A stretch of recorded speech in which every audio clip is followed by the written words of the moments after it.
तो last video में हम लोग ने BHU 2017 के 41 से 60 तक के क्वेश्चंस देखे थे। तो अब स्टार्ट करते हैं 61 से, जो भी 2017 पेपर में पूछे गए हैं। फर्स्ट क्वेश्चन, यहाँ पे डिजिट्स रिपीट हो रही हैं, इसका nth टर्म पूछा है, सम नहीं पूछा है। तो आई थिंक ये कंसेप्ट पढ़ा होगा जो लोग भी एग्जाम देने जा रहे हैं।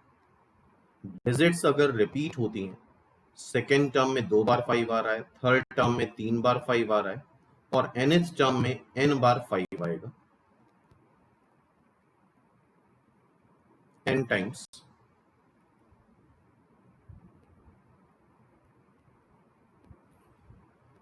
फाइव कॉमन ले लेते हैं, जो भी डिजिट रिपीट होती है उसको कॉमन ले लिया जाता है। 1 हो गया, ये 1111 हो गया, ये 111 हो गया, और ये फाइनली n बार 1 आ जाएगा, 111 n टाइम्स।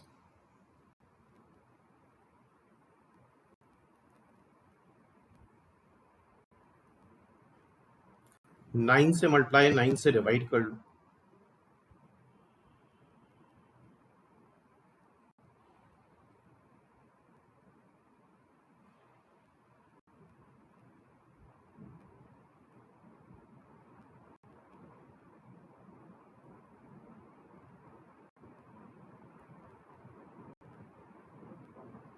तो ये 9n टाइम्स आ जाएगा। अब इसके बाद नेक्स्ट स्टेप में करते ये हैं, ये जो 9 लिखा है फर्स्ट टर्म, इसको 10 माइनस 1 कर लो। 99 को 10 स्क्वायर माइनस 1 कर लो। 999 को हम 10 क्यूब माइनस 1 कर सकते हैं। 3 बार 9 लिखा है तो 10 क्यूब माइनस 1, तो n बार 9 लिखा है तो 10 to the power n minus 1। अब हमसे चूंकि nth टर्म ही पूछा गया है, तो देखो nth टर्म जब ये 5/9 मल्टीप्लाई कर देंगे तो इसका nth टर्म आ जाएगा 5/9, चूंकि सबसे मल्टीप्लाई होगा, तो 5/9 into 10 to the power n minus 1 simply. तो ये इसका आंसर हो गया, सी आंसर। अब इसका सम भी बहुत बार पूछा जा चुका है, तो 10 10 square 10 cube 10 to the power n से ये एक जीपी बन जाएगी।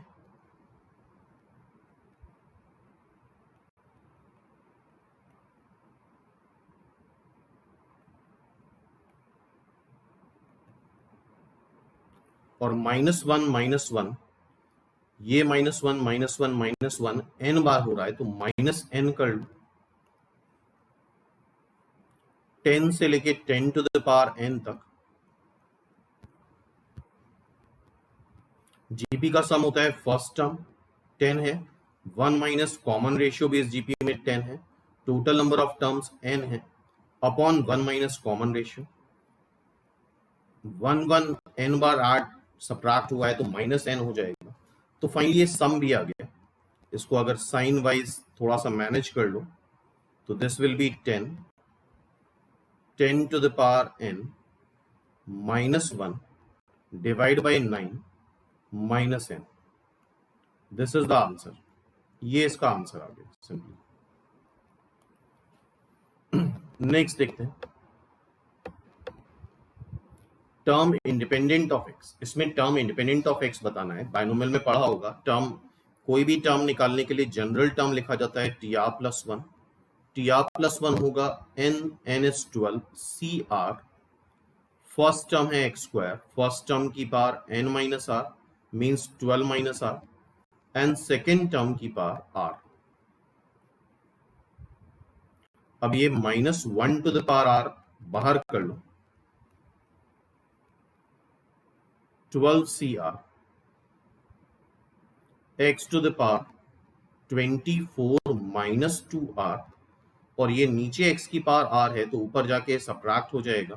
तो ओवरऑल ये जो पावर आ रही है वो 24 माइनस 3r आ रही है, जो कि 0 होनी चाहिए, means r is equal to 8। अब ये तो x की पावर 0 करके 1 बन जाएगा, तो कोफिशिएंट के फॉर्म में बस इतना ही रहेगा। तो दैट इज कोफिशिएंट आ जाएगा माइनस 1 टू द पावर 8, जो कि प्लस 1 हो जाएगा, 12C8, तो फाइनली ये 12C8 आ रहा है, ये तो 1 बन जाएगा, and 12C8 is 12C4 because NCR होता है NCN-R, एंड NC4 आता है N-N-1, N-2, N-3 divide by 4 factorial. तो 12C4 निकालना है, तो 12, 12 - 1, 12 - 2, 12 - 3 डिवाइड बाई 4 फैक्टोरियल, मतलब 4 इंटू 3 इंटू 2 इंटू 1, 4 इंटू 3 12 होगा, ये कैंसिल हो जाएगा, 2 से ये कैंसिल कर दो, 5 आ जाएगा, 55 इंटू 9, 55 इंटू 9 कर लो, 495 आई थिंक आएगा, 55 इंटू 9, 495 इज द आंसर। तो ध्यान रखना, कैलकुलेटर तुम लोगों को एग्जाम में नहीं मिलेगा, तो कैलकुलेशन खुद ही करने हैं, तो कैलकुलेटर का यूज एज अ स्टूडेंट बिल्कुल नहीं करना है। 63, numerically greatest term in the expansion of this term। तो न्यूमेरिकली ग्रेटेस्ट टर्म के लिए एक टर्म कैलकुलेट करते हैं p, जो कि होता है n, n मतलब जो पावर होती है बाइनोमियल की, +1 upon mod of first term upon second term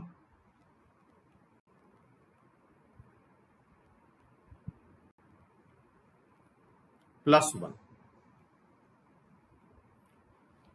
p की वैल्यू अगर इंटीजर आ जाएगी पूरी तरह से, p अगर i आ गया, कोई नेचुरल नंबर आ गया, हमेशा नेचुरल नंबर ही आएगा अगर आएगा, तो ti and ti +1 both are numerically greatest term. Suppose कर लो p की वैल्यू आ गई 6, तो t6 and t7 both are equal and both are numerically greatest term। और p की वैल्यू अगर i प्लस f टाइप की आ गई, तो ti plus 1 is the only numerically greatest term, is only numerically greatest term, ti plus 1। Suppose कर लो p की value 7.56 आ रही है, तो t7 plus 1 मतलब t8 is the numerically greatest term। n हो गया 12 plus 1 upon mod, first term है 2x, सेकेंड टर्म है -3y प्लस 1, तो ये हो गया 13, 2 into x, 2 into 1, minus sign mod की वजह से गायब हो जाएगा, 3 इंटू वाई, वाई की वैल्यू 2 रख दो, प्लस 1, तो ये फाइनली 2 कैंसिल हो रहा है, ये बचेगा 1/3, तो 13 इंटू 3 पूरा कैलकुलेट कर लेना, 1/3 प्लस 1 4 आ जाएगा, तो 39/4 p की वैल्यू आ रही है फाइनली 39/4। तो 39/4 जो होता है दैट इज अप्रोक्सीमेटली 9.75, मतलब ये i प्लस एफ टाइप की वैल्यू आ रही है 0.75।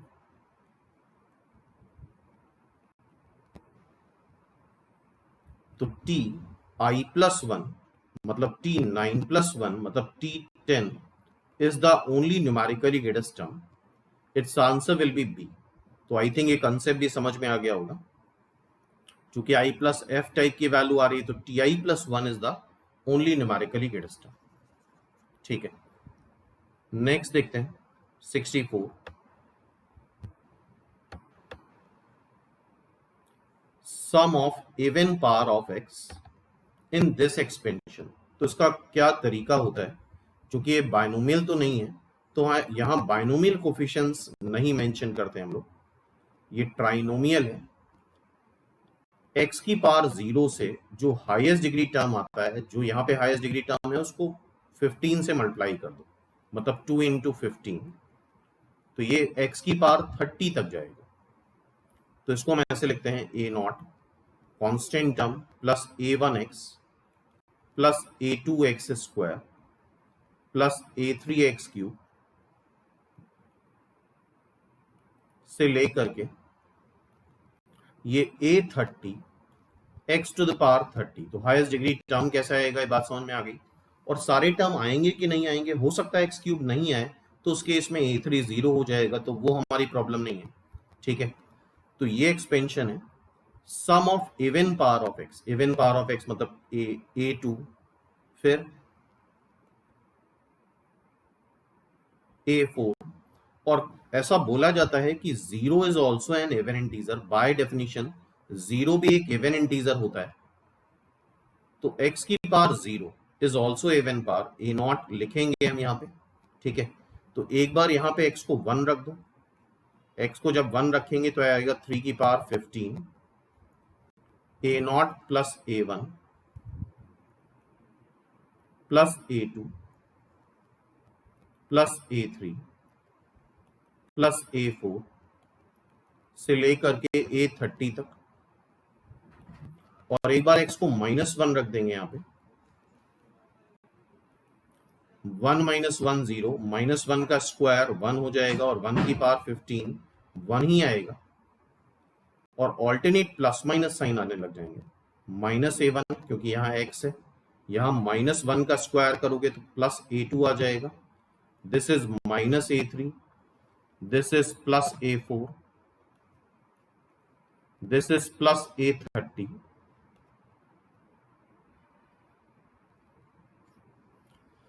अब हमें चाहिए a0 a2 a4, तो इन दोनों को ऐड कर दो,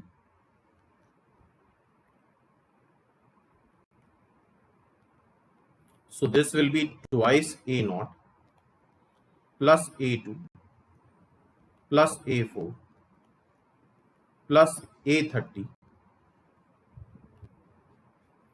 तो a0 plus a2 plus a4 plus a30 की वैल्यू क्या आ जाएगी, 3 की पावर 15 प्लस 1 डिवाइड बाई 2। अच्छा, a0 कुछ बुक्स में a0 इंक्लूड करा है, कुछ में नहीं करा है, यहाँ पे करना ही पड़ेगा a0 इंक्लूड, क्योंकि हम 3 की पावर 15 कैलकुलेट नहीं कर पाएंगे ऑब्जेक्टिव पॉइंट ऑफ व्यू से, और इस तरह के आंसर निकालने में बहुत टाइम लग जाएगा 3 की पावर 15 निकालने में। और बाय द वे मान लो a0 इंक्लूड नहीं करा है, तो a0 कैसे निकालते हैं, सिंपली यहाँ x को 0 रख दो,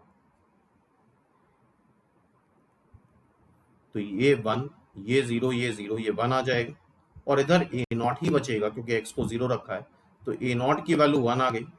तो अगर हमें सिर्फ इतना निकालना है तो जो भी आंसर आ रहा है उससे 1 सब्ट्रैक्ट कर देंगे a0 एज a0, तो a2 a4 a30 तक आ जाएगा, सिंपल। तो ये हो गया 64 क्वेश्चन। नाउ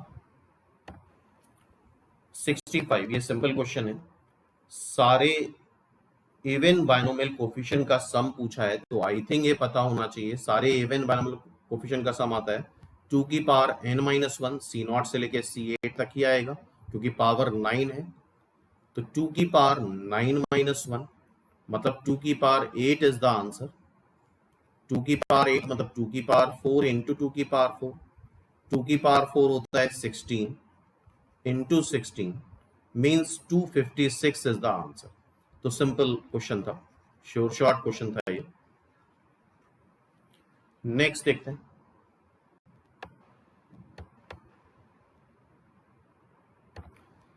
ये अगर binomial theorem for any index series पढ़ी होगी तो ये binomial theorem for any index का ही क्वेश्चन होता है, क्योंकि उसी में हर एक टर्म के बाद देखो ऊपर यहाँ 2 टर्म है, नीचे 2 टर्म है, यहाँ ऊपर 3 टर्म है, यहाँ नीचे 3 टर्म है, तो ऐसा binomial theorem for any index में ही होता है। n is any rational number, n is not a natural number,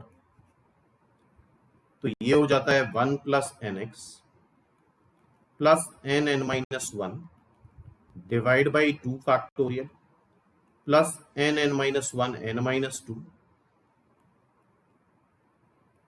divide by 3 factorial and so on infinite. तो यहाँ 1 का एक होना एसेंशियल है, तो 1 इधर भी ऐड कर दो और 1 इधर भी ऐड कर दो, और ये x और ये x डिफरेंट है, ध्यान रखना, ये स्टैंडर्ड मान लो ये कैपिटल x है, दिस इज कैपिटल x, ये x स्क्वायर होगा बाय द वे यहाँ, और यहां एक्स क्यूब आएगा। ठीक है, तो ये याद रहेगा, सेम नाम नहीं ले सकते हम।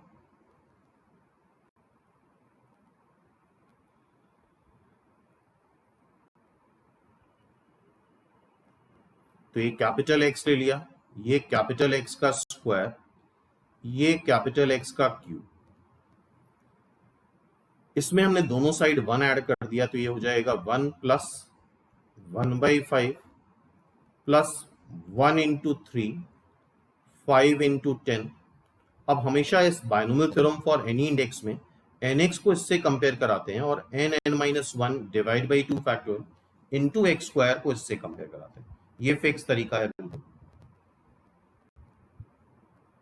सो nx विल बी 1/5, और इसमें देखो ये एक्स स्क्वायर को क्या करते हैं, एक्स स्क्वायर को दो पार्ट में बांट लो, तो एक एक्स इसको दे दो और एक एक्स n-1 को दे दो, तो nx minus x divide by 2 factorial, ये क्या आ जाएगा 3/50। nx की वैल्यू उठा के यहां से यहां पे रख देंगे 1/5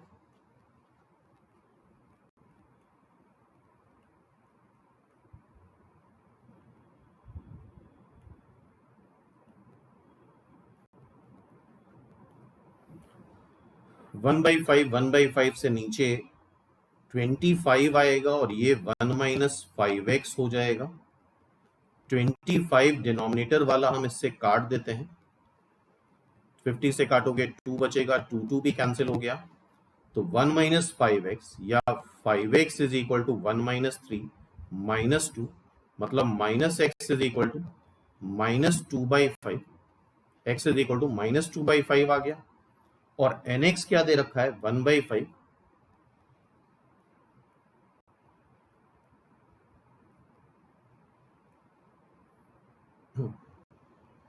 चेक कर लो एक बार। सो दिस इज, ये कैंसिल हो जाएगा 5, तो n की वैल्यू आ जाएगी -12, और ये एक्सपेंशन होता किसका है, x हमें पता है -2/5 और n हमें पता है -12, तो expansion 1 plus x to the power n का होता है, तो दिस इज 1 प्लस एक्स की पावर n 3/5 की पावर -12, मतलब 5/3 का under root. This is finally 5/3 का अंडर रूट। तो ये फाइनली जो आ रहा है, this expansion is 1 plus x की वैल्यू फाइनली आ रही है 5/3 का अंडर रूट, स्क्वायर कर लो, x square plus 1 plus 2x, that is 5/3, 3 से मल्टीप्लाई कर लो 3x स्क्वायर प्लस 6x, 3 उधर ले जाओगे 2 आ जाएगा, तो 3x square plus 6x is equal to 2, 3x square plus 6x is equal to 2। तो 3x स्क्वायर प्लस 6x ही हमसे पूछा गया है, and that is equal to 2, simple. तो बायनोमियल से भी देख रहे हो काफी क्वेश्चंस पूछे गए हैं 17 में, तो हर एक टॉपिक यहाँ पे इंपॉर्टेंट होता है। नेक्स्ट देखते हैं, number of ways to distribute n identical balls into 3 distinct boxes so that none boxes remains empty। तो यहां पे एक स्टैंडर्ड रिजल्ट होता है आइडेंटिकल ऑब्जेक्ट्स के डिस्ट्रीब्यूशन के लिए, number of ways to distribute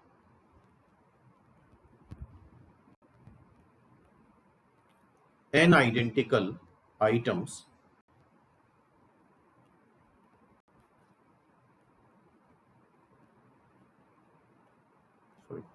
n identical items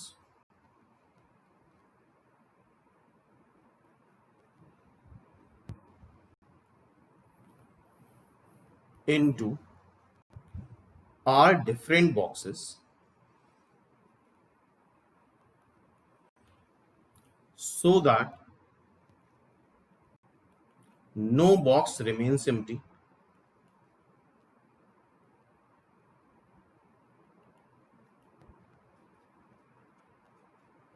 कोई भी बॉक्स एम्प्टी नहीं रहेगा तो उसके लिए फॉर्मूला होता है n-1 CR-1। तो यहाँ पे n की वैल्यू 8 है, नंबर ऑफ आइडेंटिकल आइटम्स, और r की वैल्यू 3 है। तो डायरेक्टली यहाँ पे फॉर्मूले में रख देंगे, सीधे आंसर आ जाएगा n-1 R-1 मीन्स 7C2, और nC2 होता है n-1 divide by 2, nC2 is n-1 divide by 2, तो हो जाएगा 7 into 6 divide by 2, that is simply 21। 21 ways आ जाएंगे जिसमें 8 डिफरेंट बॉल्स को, 8 आइडेंटिकल बॉल्स को 3 डिफरेंट बॉक्सेस में रखा जाएगा और कोई भी खाली नहीं होगा, no one remains empty. Simple. Next देखते हैं, ए पॉलीगन हैज 54 डायगोनल। तो ये फॉर्मूला हमें पता होना चाहिए, polygon number of diagonal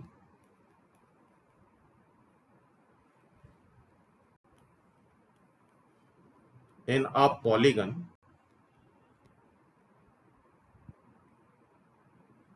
that is nC2 minus n, ये आता है n-3 डिवाइड बाई 2, जो कि 54 है। 54 आई थिंक, देखो या तो क्वाड्रेटिक बना सकते हो या सीधे सीधे ऑब्जर्व कर लो, n एक नेचुरल नंबर है, ये 27 इंटू 2 हो जाएगा, 27 हो जाएगा 9 इंटू 3, तो ये आ जाएगा 12 इंटू 9, 12 इंटू 9,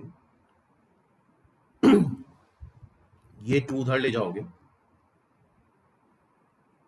ये 108 आ जाएगा, और 108 को 12 इंटू 9 कर सकते हो, सीधे सीधे ऑब्जर्व कर लो, तो n की वैल्यू 12 आ रही है, n को 12 रखोगे तो 12 यहां रखो तो रेस्ट n-3 9 ही बन जाएगा, तो n 12 है। मतलब पॉलीगन में कितने साइड्स हैं? 12 साइड्स हैं, और total number of distinct triangle कितने बनेंगे? तो पॉलीगन में सिर्फ 2 ही पॉइंट्स कोलिनियर होते हैं, कोई भी 3 पॉइंट कोलिनियर नहीं होते हैं। तो जितनी वर्सेस सारी ले लो और 3 सेलेक्ट कर लो, 12C3 is the number of triangle. nC3 होता है n-1 n-2 divide by 3 factorial, इसको काट दो, 22 इंटू 10, मतलब 220 is the answer, A is the answer. Simply its answer is A. 68. Now next देखते हैं, 4n+2 टाइप के डिवाइजर्स चाहिए हमें। 4n+2 को देखो कैसे लिखते हैं, ऑब्जर्वेशन वाला क्वेश्चन है। n ग्रेटर देन और इक्वल टू 0, मतलब n is a whole number.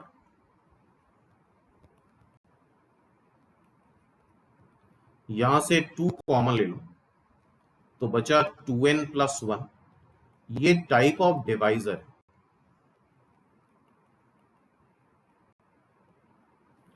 Type of divisor में इसमें ऑब्जर्व करोगे तो 2 एग्जैक्टली 1 टाइम आ रहा है, एक बार आ रहा है 2, बाकी 2n+1 ऑड नंबर आ रहा है, मतलब 2 as a multiple as a divisor एक बार आएगा और बाकी ऑड इंटीजर्स आएंगे। तो उसके लिए करना ये होता है कि 250 का प्राइम फैक्टराइजेशन करना होता है। 250 को 2 से डिवाइड करो, 120 आएगा, 120 को 2 से डिवाइड करो, 60 आएगा, 60 को 2 से डिवाइड करो, 30 आएगा, 30 को 2 से डिवाइड करो, 15 आएगा, then 3, then 5. So this is 2 to the power 4, 3 to the power 1, 5 to the power 1. अब एग्जैक्टली 2 एक ही बार चाहिए, तो नंबर ऑफ डिवाइजर में 2 के लिए सिर्फ एक पॉसिबिलिटी, 4n+2 टाइप का डिवाइजर अगर लेना है, एक पॉसिबिलिटी है 2 के लिए, और बाकी ऑड होने चाहिए। ऑड में 1 हो सकता है बिकॉज n को 0 रखो, तो ये 1 आ सकता है, तो 3 के लिए दो पॉसिबिलिटी है, एक बार 3 ले लो 3 की पावर 1 और एक बार 3 की पावर 0 ले लो, मतलब 3 मत लो। 5 के लिए भी दो पॉसिबिलिटी है, एक बार 5 ले लो और एक बार 5 की पावर 0 ले लो। तो टोटल ओवरऑल 4 डिवाइजर्स आएंगे इसके। ए इज द आंसर, सिंपल। और एन अगर यहां नेचुरल नंबर होता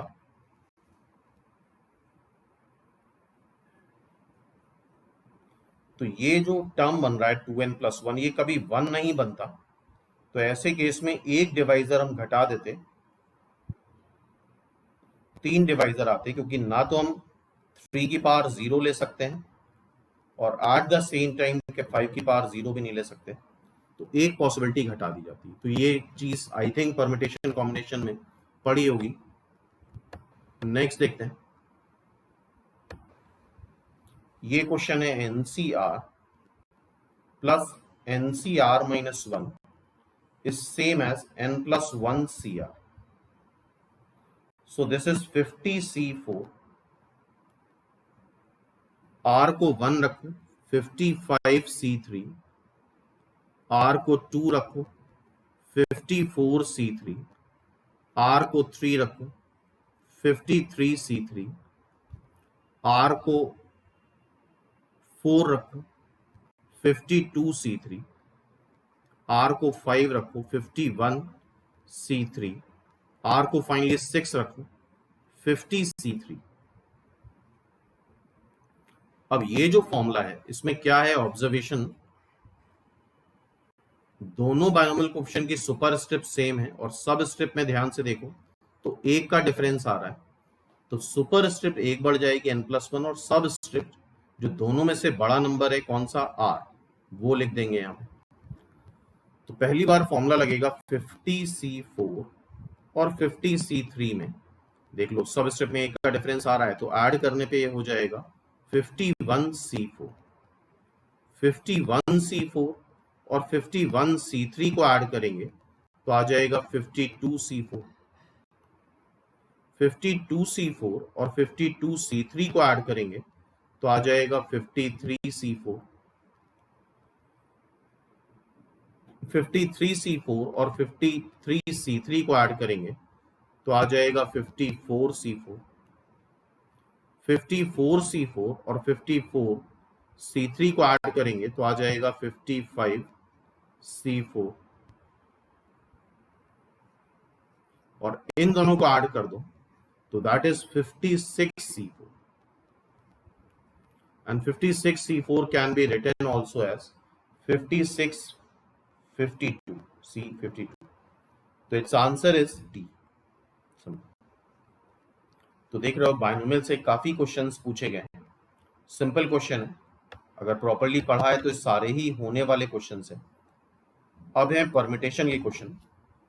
how many words are there to arrange in the word garden with the vowels are in alphabetical order. ये भी एक अच्छा क्वेश्चन है। मतलब जो वॉवल्स हैं, वॉवल्स कौन से हैं, ए और ई, वो अल्फाबेटिकल ऑर्डर में होने चाहिए, मतलब इसी ऑर्डर में होना चाहिए, पहले ए आए फिर ई आए। ठीक है, तो उसका तरीका क्या होता है ध्यान से देख लो।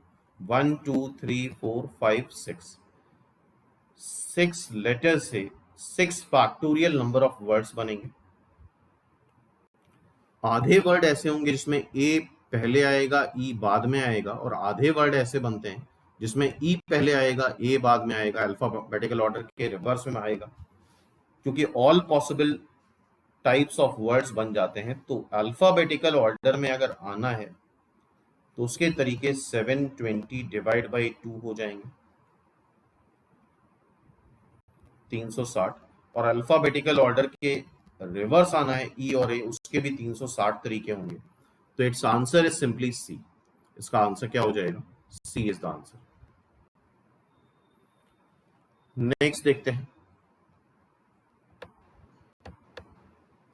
72। इसके शायद आंसर सारे गलत दे रखे हैं। 6 men है 4 women है, sit can dine at a round table such that no 2 women are sit together। तो उसका तरीका ये होता है 6 men को सर्कुलर टेबल में बैठा दो M1, M2, M3, M4, M5, M6। n different objects को सर्कल में, सर्कुलर टेबल में बैठाने के तरीके n-1 फैक्टोरियल होते हैं। तो 6 मेन को सर्कुलर टेबल में बैठाने के 5 फैक्टोरियल तरीके हो जाएंगे, 6-1 का फैक्टोरियल। और इसके बाद जब सर्कुलर टेबल में बैठाते हैं तो जो एम्प्टी स्पेस आते हैं वो उतने ही आते हैं जितने लोग होते हैं। यहाँ पे 6 प्लेसेस आएंगे और उसमें अब लीनियर अरेंजमेंट के हिसाब से हम वुमेन अरेंज कर देंगे। 6 एम्प्टी स्पेसेस में 4 वुमेन अरेंज करने के 6p4 ways, and 6p4 is 6 factorial upon 2 factorial n minus r factorial। तो ये इसका बाय द वे आंसर आएगा, और इसमें से कोई आंसर नहीं दे रखा था तो ये गलत था, ठीक है। तो आंसर इसका 5 factorial into 6 factorial divide by 2 आएगा। नेक्स्ट देखते हैं, repetition of digits is allowed then the number of even natural number having 3 digits। ठीक है, 3 डिजिट्स हैं, इवन नंबर बनना है तो लास्ट प्लेस पे इवन आना चाहिए, 0, 2, 4, 6, 8। टोटल कितनी पॉसिबिलिटी हो गई? 5। पहले प्लेस पे बस 0 नहीं आ सकता, बाकी 1, 2, 3, 4 रिपीटेशन अलाउड है, तो 9 में से कुछ भी नंबर आ सकता है। 9 चॉइस फर्स्ट प्लेस के लिए। यहाँ पे कुछ भी आ सकता है, 0 भी आ सकता है, तो 10 चॉइस, क्योंकि रिपीटेशन अलाउड है। तो 9 इंटू 10 इंटू ये वेज कितने हैं? 5। 90 into 5 is 450 is the answer. तो इट्स आंसर इज सिंपली सी। इसका आंसर क्या आ गया? सी इज द आंसर। नेक्स्ट देखते हैं,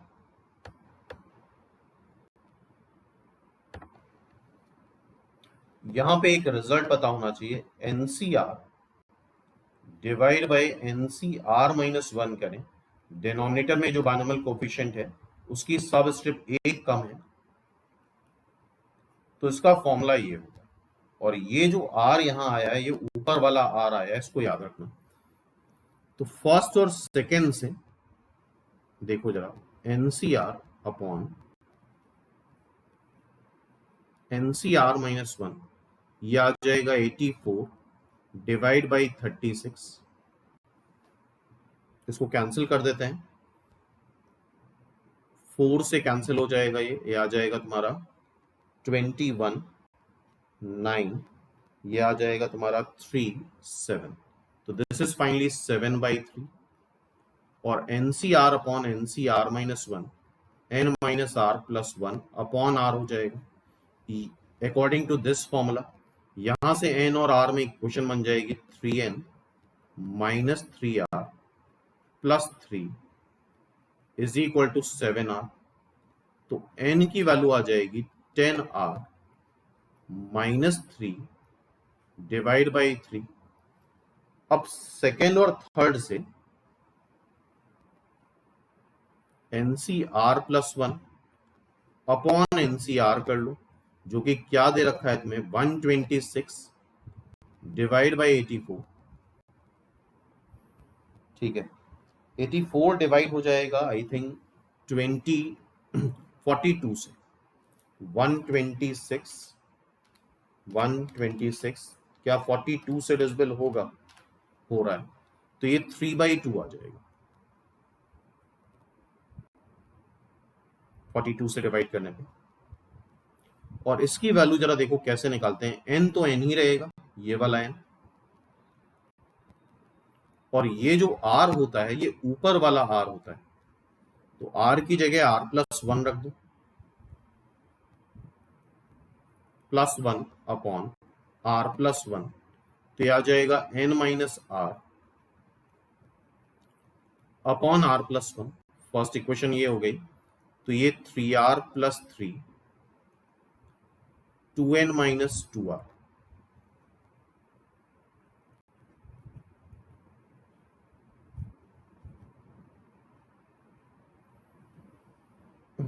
अब ये भी n की वैल्यू आ रही है, ये भी n की वैल्यू आ रही है, इक्वेट कर देते हैं। तो 10r minus 3 divide by 3 5r plus 3 divide by 2. So this is 20r minus 6, 15r plus 9. तो सॉल्व कर लो, r की वैल्यू 3 आ जाएगी। सिंपली कैलकुलेट करके देख लो। अच्छा क्वेश्चन था ये। अगर ये फॉर्मूला याद है और उसका एप्लीकेशन याद है तो क्वेश्चन काफी आसान हो जाता है। अदरवाइज कैलकुलेशन करने में प्रॉब्लम आती है स्टूडेंट्स को। यहाँ पे नेक्स्ट क्वेश्चन देखते हैं।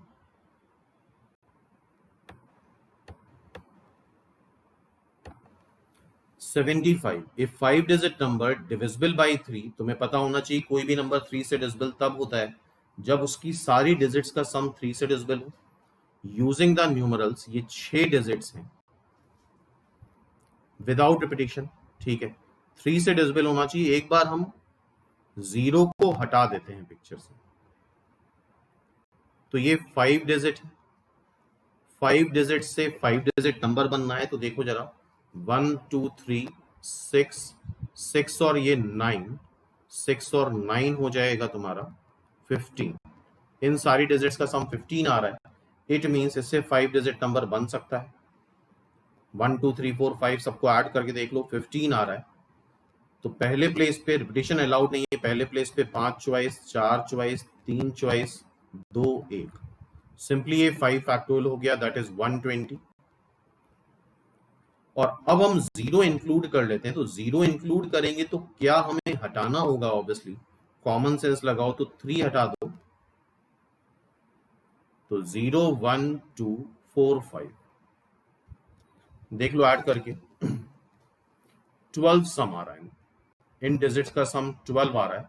अब इससे भी 5 डिजिट नंबर बनाना है तो पहले प्लेस पे 0 नहीं आ सकता। पहले प्लेस पे 0 नहीं आ सकता, तो 0। पहले प्लेस के लिए 4 चॉइस, दूसरे प्लेस पे 0 आ सकता है, लेकिन यहां जो नंबर आया वो यहां नहीं आ सकता, तो 4 चॉइस। सिमिलरली यहां के लिए 3 चॉइस, यहां के लिए 2 और यहां के लिए 1। ये 4 फैक्टोरियल, दैट इज 24 इंटू 4। ये आ जाएगा तुम्हारा 6।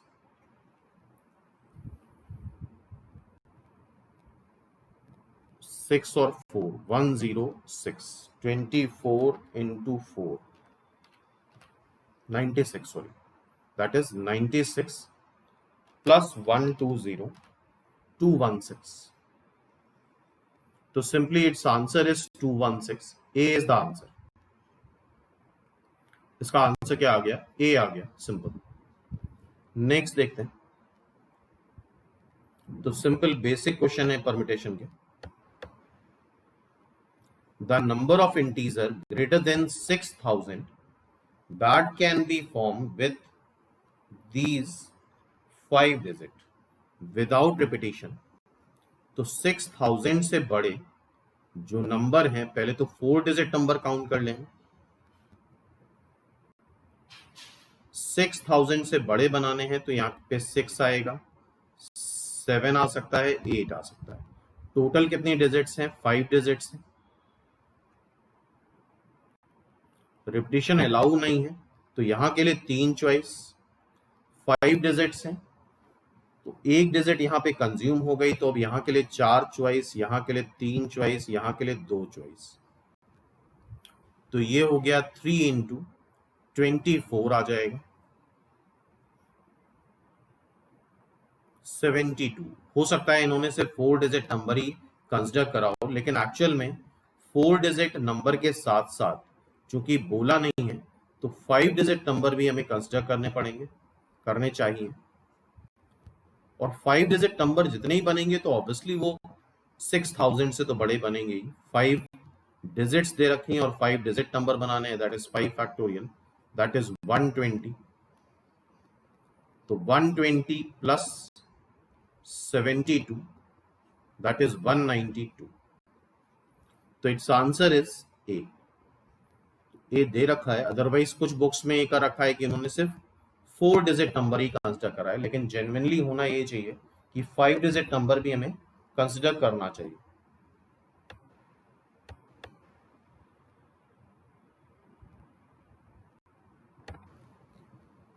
ये एक्सप्रेशन डिवाइड करा जा रहा है x+1 से। रिमाइंडर क्या आता है, जिससे भी डिवाइड करते हैं, जो भी डिवाइजर होता है उसको 0 कर लो, x की जो वैल्यू आई वो उठा के यहां रख दो, f-1 इज द रिमाइंडर।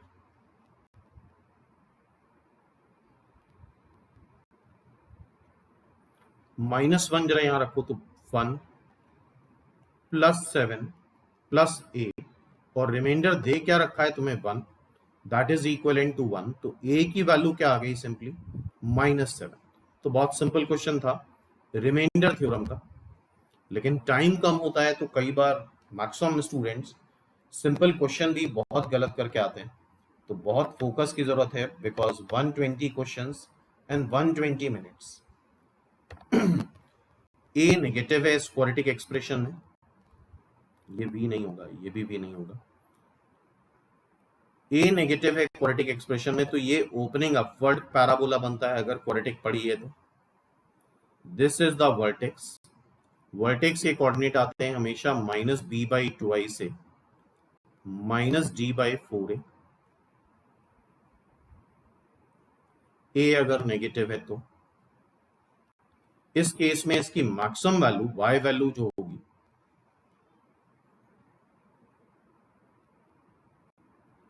अच्छा एट पूछा है, एट मतलब x की वैल्यू, y वैल्यू नहीं पूछी है। तो x की किस वैल्यू पे ये मैक्सिमम वैल्यू आएगी, -b/2i से पे। तो it's answer is C, -b/2i से। b गलत है, मिसप्रिंट है। x की वैल्यू -b/2i से, और मैक्सिमम वैल्यू क्या आएगी, -d/4a। d क्या होता है, b² - 4ac। सिंपल। तो ये क्वाड्रेटिक के ग्राफ से रिलेटेड क्वेश्चन था।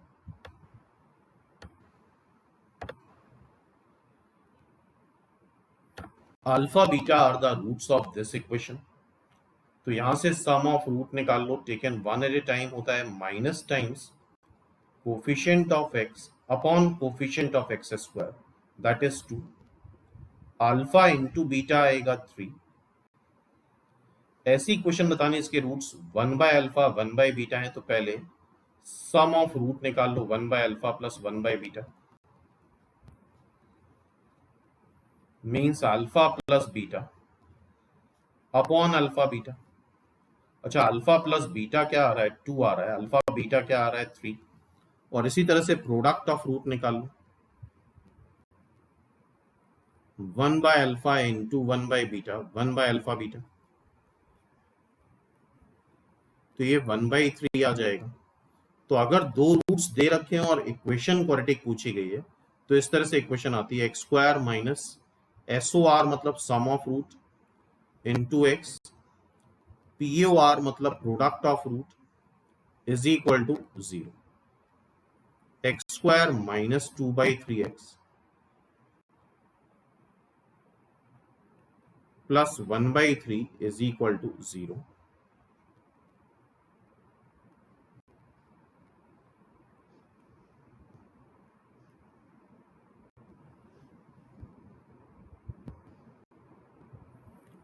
This is the answer. और आई थिंक ये सारे ही आंसर गलत दे रखे हैं इन्होंने, तो इसमें बहुत क्विक जजमेंट लेना होता है, बहुत कॉन्फिडेंस चाहिए, अदरवाइज लोग फिर इसी क्वेश्चन में फंस जाते हैं। तो ये बिल्कुल सही करा है, गिवन डेटा के अकॉर्डिंग, चेक कर लो, ठीक है। नेक्स्ट देखते हैं।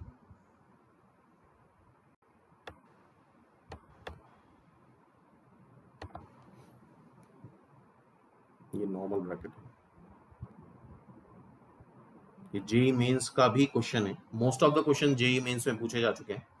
This is 3 times x minus greatest integer x plus 2 times x minus greatest integer x plus a² is equal to 0। We should know x minus greatest integer x, अगर ये चीज पड़ी है तो ये फ्रैक्शनल पार्ट ऑफ x होता है। This is known as fractional part of x। इसको t मान लेते हैं, और फ्रैक्शन ऑलवेज लाई करता है बिटवीन 1 से 0 के बीच में। 0 हो सकता है फ्रैक्शन, ठीक है। Denotes the greatest integer function has no integral solution, मतलब x की कोई भी वैल्यू इंटीजर नहीं आनी चाहिए, ठीक है। अच्छा, अगर x को इंटीजर रख दोगे, देख लो, हैज नो इंटीग्रल सोल्यूशन,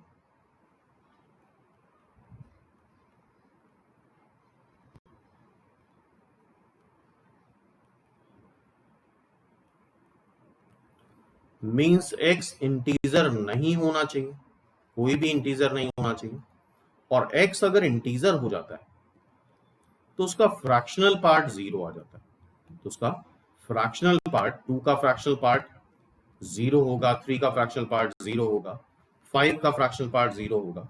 हाँ, अगर डेसिमल में है 5.2 है तो इट्स फ्रैक्शनल पार्ट इज 0.2, जो भी डेसिमल में आता है that is it's fractional part. तो अगर फ्रैक्शनल पार्ट 0 हुआ तो ये भी 0, ये भी 0, बचा क्या, a square is equal to 0, मतलब a इज इक्वल टू 0। और ये नहीं होना चाहिए क्योंकि x इंटीजर नहीं हो सकता, तो ध्यान से देख लो, यहीं से हम बोल सकते हैं कि a 0 नहीं होगा, ठीक है। अब इसको हमने t एज्यूम करा है, तो this is -3t square plus 2t plus a square is equal to 0, means 3t square minus 2t minus a square is equal to 0। और यहां पे भी अगर हम पूरी वैल्यू को ही t मान रहे हैं, मान लो,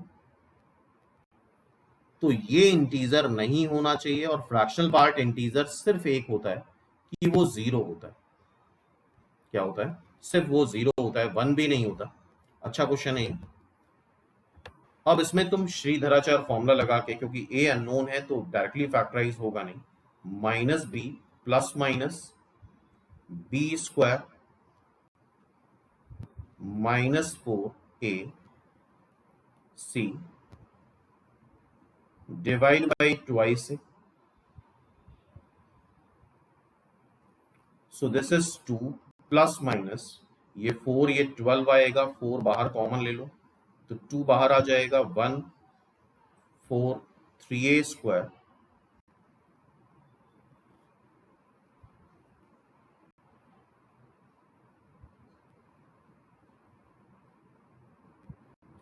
टू से डिवाइड कर लो 1 plus minus under root 1 plus 3a square divide by 2 से डिवाइड कर लिया 3। अब फ्रैक्शनल पार्ट हमेशा 1 से 0 के बीच में लाई करता है, 0 नहीं होना चाहिए क्योंकि 0 is the only integral value जो कि फ्रैक्शनल पार्ट लेता है। तो ये 1 से 0 के बीच में लाई करता है, 1 से 0 के बीच में लाई करा देते हैं। तो एक पार्ट आ रहा है इसका 1 माइनस अंडर रूट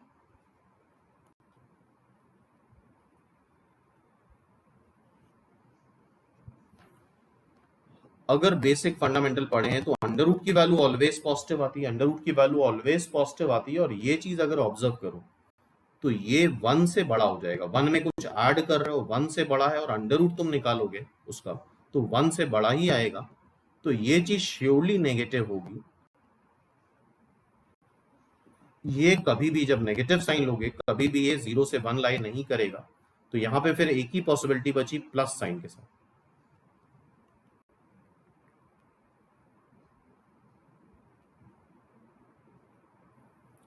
अब इसको 1 से 0 के बीच में लाई करा देते हैं क्योंकि ये क्लियरली नेगेटिव आएगा।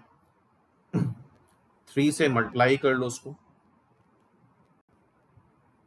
अच्छा, ये ऑटोमेटिकली ही पॉजिटिव आएगा, अंडर रूट की वैल्यू पॉजिटिव होती है, 1 पॉजिटिव है, 3 से डिवाइड करोगे तो ये पार्ट सॉल्व करने की जरूरत नहीं है, ये फॉर एवरी ए आएगा पॉजिटिव, क्योंकि अंडर रूट पॉजिटिव है, 1 ऐड करा पॉजिटिव, 3 से डिवाइड करा पॉजिटिव। तो सिर्फ हमें ये साइड सॉल्व करनी है, 3 से मल्टीप्लाई कर लो,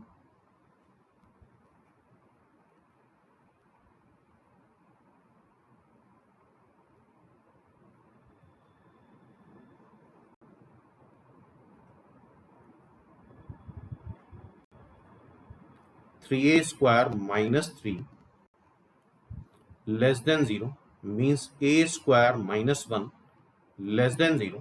इसको सॉल्व करने का तरीका ये होता है, इसको फैक्टराइज कर लिया जाता है, a minus one A plus one, inequality पढ़ी होगी सबने अगर प्रिपरेशन करी है तो। इसको 0 करा 1 आया, इसको 0 करा माइनस 1 आया, इधर positive then negative then positive. हमें नेगेटिव चाहिए, मतलब a लाई करेगा बिटवीन 1 से -1, और ऊपर पहले से ही हम देख चुके हैं कि a 0 नहीं होगा। a क्या नहीं होगा? 0 नहीं होगा। तो ऊपर ये चीज हम पहले ही देख चुके हैं कि a 0 नहीं है, और -1 से 1 के बीच में लाई कर रहा है, तो इट्स आंसर इज -1 से 0 यूनियन 0 से 1। ये इसका आंसर हो गया सिंपली। ठीक है, तो ये 80 तक क्वेश्चन हो गए। नेक्स्ट वीडियो में इसके आगे के 20 क्वेश्चंस देखेंगे हम लोग BHU 2017 के।